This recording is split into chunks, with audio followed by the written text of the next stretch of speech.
Let's learn how you can save Snapchat memories to camera roll. I will show this tutorial on iPhone, but you can follow up with any other device because method is same for every phone. So without any delay, let us open our Snapchat application. Now you'll have to open this camera tab in the middle and just click on these two pictures that will open your Snapchat memories. Now this will open your memories tab. Just scroll down till you find memory you want to download.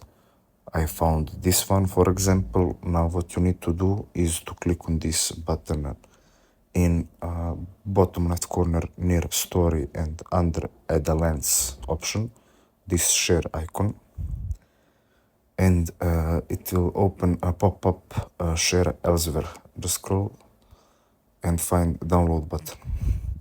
As you can see, click on that download button and it will say saved above, and that means you've downloaded your Snapchat memory to your gallery. So thanks for watching and see you in the next video.